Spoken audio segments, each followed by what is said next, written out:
इसमें सबसे पहले बात करते हैं प्रीमियम पेमेंट टर्म की। तो सुकन्या समृद्धि योजना में प्रीमियम पेमेंट टर्म 14 साल की है। मतलब इस सुकन्या समृद्धि योजना में आपको 14 साल तक प्रीमियम पे करना है और इसमें मेचोरिटी 21वें साल में मिलती है। LIC की कन्यादान पॉलिसी, जो कि जीवन लक्ष्य पॉलिसी का ही दूसरा नाम है, इसमें आप 13 साल से 25 साल तक की पॉलिसी टर्म ले सकते हैं। मतलब इसमें आप चुन सकते हैं कि आपको 13 साल से 25 साल तक कितने साल तक पॉलिसी चलानी है और आपको पॉलिसी की मेचोरिटी 13 साल से 25 साल तक कौन से साल में चाहिए। LIC की कन्यादान पॉलिसी में premium payment term policy term से 3 साल कम होता है। मतलब इसमें आपको पॉलिसी टर्म से 3 साल कम तक प्रीमियम देना है। फॉर एग्जाम्पल, अगर आप 20 साल की पॉलिसी टर्म लेते हैं तो आपने 17 साल तक ही प्रीमियम पे करना है, और अगर आप 25 साल की पॉलिसी टर्म लेते हैं तो आपने 22 साल तक ही प्रीमियम पे करना है। अगर आप 13 साल की पॉलिसी टर्म लेते हैं तो आपने 10 साल तक प्रीमियम पे करना है। अब बात करते हैं सेकंड डिफरेंस की। पोस्ट ऑफिस की सुकन्या समृद्धि योजना केवल लड़कियों के लिए ही है और LIC की कन्यादान पॉलिसी आप अपने पैदा हुए बच्चे या बच्चियों दोनों के लिए ले सकते हैं। मतलब आपकी गुड़िया है तो उसके लिए आप कन्यादान पॉलिसी ले सकते हैं, और अगर आपका लड़का है तो भी आप उसके लिए कन्यादान पॉलिसी ले सकते हैं। कन्यादान पॉलिसी पेरेंट्स के नाम से ली जाती है और उसकी मेचोरिटी पर जो बेनिफिट मिलता है वो बच्चे को मिलता है। कन्यादान पॉलिसी में लड़का या लड़की होने से प्रीमियम पर कोई फर्क नहीं पड़ता। मतलब आप सेम प्रीमियम पर दोनों के लिए पॉलिसी ले सकते हैं। इसके बाद थर्ड डिफरेंस है मैक्सिमम एज का। सुकन्या समृद्धि योजना में अगर गर्ल चाइल्ड की एज 10 से ज़्यादा की है तो आप सुकन्या समृद्धि योजना नहीं ले सकते। अगर आप सुकन्या समृद्धि योजना में इन्वेस्टमेंट अपनी गुड़िया की फ्यूचर प्लानिंग को लेकर कर रहे हैं तो उस केस में 10 साल से कम की एज गुड़िया की होनी चाहिए। कन्यादान पॉलिसी पेरेंट्स अपने बच्चे के नाम से लेते हैं। इसमें पेरेंट्स की एज 18 से 50 साल तक की होनी चाहिए। इसके आगे फोर्थ पॉइंट है टैक्स सेविंग का। तो फ्रेंड्स, यहाँ दोनों पॉलिसी में मेचोरिटी टैक्स फ्री है। मतलब आपका प्रॉफिट पॉलिसी के एंड में टैक्स फ्री होगा और पॉलिसी की मेचोरिटी पे आपको कोई टैक्स नहीं पे करना है। इसके आगे फिफ्थ पॉइंट है इंटरेस्ट रेट का। कोई भी इन्वेस्टर अगर किसी भी पॉलिसी में इन्वेस्ट कर रहा है तो सबसे पहले इंटरेस्ट रेट को देखता है। पॉलिसी की मेचोरिटी को देखकर ही लोग पॉलिसी में इन्वेस्टमेंट का मन बनाते हैं।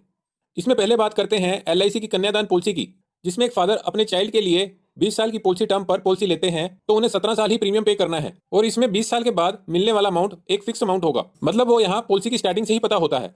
ये अमाउंट लगभग 7% के इंटरेस्ट रेट के हिसाब से आपको फिक्स मेचोरिटी में मिलता है, जो कि पॉलिसी लेते टाइम ही आपको पता होता है। मतलब अगर आप अपने बच्चे की एजुकेशन या मैरिज के लिए कन्यादान पॉलिसी से प्लानिंग कर रहे हैं तो आपको मेचोरिटी में कितना अमाउंट मिलेगा ये पहले से ही डिक्लेयर होता है। इसमें rate of interest policy term चुनने पर वेरी करता है। मतलब अगर आप ज्यादा लंबे टाइम मतलब 25 साल के लिए कन्यादान पॉलिसी को लेते हैं तो आपको रेट ऑफ इंटरेस्ट ज्यादा मिलता है, जिससे मेचोरिटी बेनिफिट अच्छा होता है। और अगर आप छोटे पॉलिसी टर्म पर पॉलिसी लेते हैं तो उसमें आपको रेट ऑफ इंटरेस्ट कम मिलता है, जिससे मेचोरिटी बेनिफिट भी कम होता है। कन्यादान पॉलिसी में पेरेंट्स को मेचोरिटी अमाउंट की श्योरिटी होती है।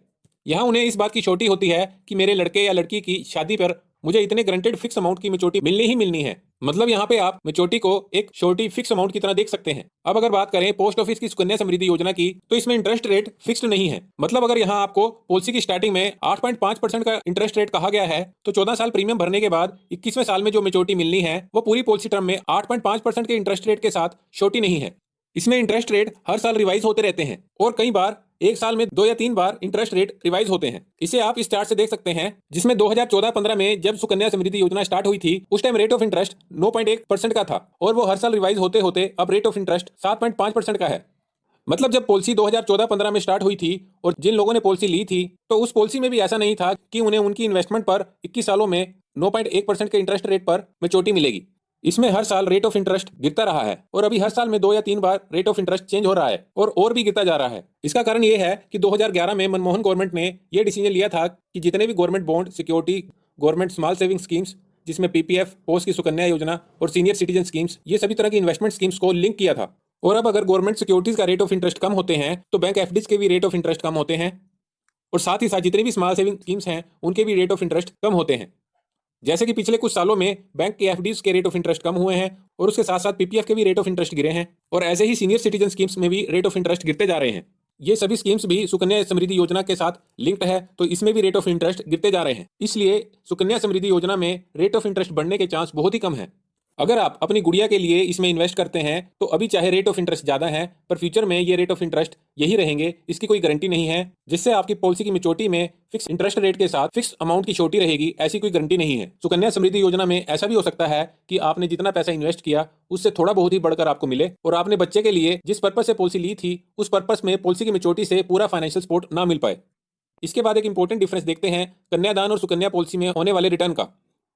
तो इसमें पहले बात करते हैं सुकन्या समृद्धि योजना का, जिसमें एक फादर जो कि घर में एक ही अर्निंग पर्सन है और उसने अपनी गुड़िया के लिए सुकन्या समृद्धि योजना में गुड़िया की फ्यूचर प्लानिंग को देखकर इन्वेस्टमेंट की है। और अगर यहाँ पॉलिसी टर्म में फादर की किसी कारण डेथ हो जाती है तो यहाँ घर के किसी और मेंबर को पॉलिसी का बचा हुआ प्रीमियम पे करना होगा, क्योंकि यहाँ पॉलिसी की मैच्योरिटी तभी मिलती है जब 14 साल तक पॉलिसी का प्रीमियम पे किया होता है। और मिस हैपनिंग होने पर, फादर की डेथ होने पर, अगर आगे के पॉलिसी का प्रीमियम पे नहीं होता तो at the time of maturity benefit के साथ पैसे नहीं मिलते, जिसके कारण पेरेंट्स जिन्होंने सुकन्या योजना में बच्चों की एजुकेशन या मैरिज की प्लानिंग कर कर इन्वेस्टमेंट की थी, उसका उनको बेनिफिट नहीं मिलता। ये इस सुकन्या समृद्धि योजना का सबसे बड़ा डिसएडवांटेज है। अब अगर बात करें LIC की कन्यादान पॉलिसी की, जिसमें एक फादर ने अपने लड़के या लड़की के लिए कन्यादान पॉलिसी में इन्वेस्टमेंट किया है और उन्होंने इसमें 25 साल पॉलिसी टर्म रखी है, जिसमें उन्होंने 22 साल तक प्रीमियम पे करना है। और अगर वो इस पॉलिसी में पॉलिसी का सम इंश्योर्ड 10 लाख का लेते हैं तो पॉलिसी के एंड पर उन्हें तकरीबन 26 लाख मिलते हैं। यहाँ मेच्योरिटी अमाउंट की गारंटी पॉलिसी की स्टार्टिंग से ही रहती है।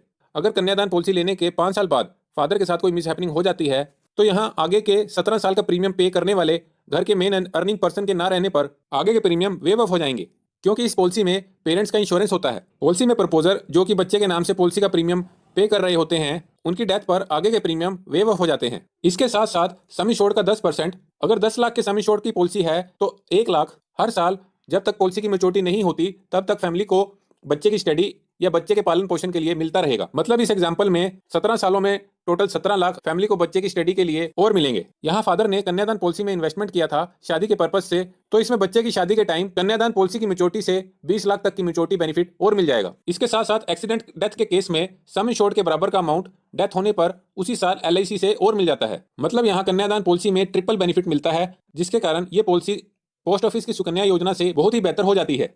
यहाँ इस एग्जाम्पल में फादर की डेथ पर इस इंश्योरेंस पॉलिसी से टोटल इतना अमाउंट फैमिली को मिलता है, जिससे बच्चों की फ्यूचर प्लानिंग में बच्चों की स्टडी और शादी के सभी तरह के खर्चे फादर के ना रहने पर पॉलिसी से होते हैं। ये मेजर बेनिफिट सुकन्या योजना में नहीं है।